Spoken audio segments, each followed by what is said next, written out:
0 point जस्तो बनाएर चौडा कतै देख्ने कुनै एउटाले स्ट्रिट नम्बर 1 त्यो सुरु गरेको छ यो स्ट्रिट नम्बर टेन्डरमा गएको 2 2 3 4 अनि क्रस नम्बर यति यति भनेर गरेर बाटोको नाम नगरेर नम्बरिङमा गएको छ नम्बरिङमा गरेको छ नाम राख्नु के फरक पर्छ नम्बर चाहिँ प्रायोरिटी नम्बर चाहिँ हामी गइसकेका छौँ नम्बर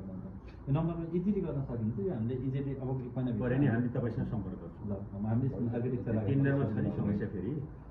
हुन्छ त गरौँ न जसरी काम भयो जति गरे हामीले सुरु गरेँ काम हुन पर्यो यो स्टेटमा एउटा कुरो अर्को कुरा भनेको चाहिँ यो मैले अलिकति यसो हेर्दा सस्तो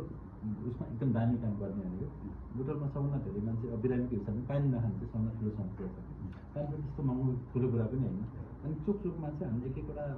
हारो हुन्छ या एउटा जारमा पानी राखेर त्यहीको पसललाई जिम्मा दिन्छ तपाईँले चाहिँ के भन्दैन हरेक चोकमा के जस्तो एउटा ट्राफिक चोकमा एउटा चाहिँ भनौँ न यो पुष्पलाल पार्कमा एउटा चौडामा एउटा जयगुटीमा हरेक चोकमा चाहिँ हामीले निःशुल्क पानीको यसो गरेर गर्ने प्रत्यक्षलाई चिसो पानी तातो पानी प्रत्यक्षलाई चिसो पानी बस्न पनि पाउनु पऱ्यो नि एकदम होइन यसको सम्भावना कहाँ कहाँ छन् एउटा पुष्पलाल चोकमा सुरु गऱ्यौँ चिसो पानी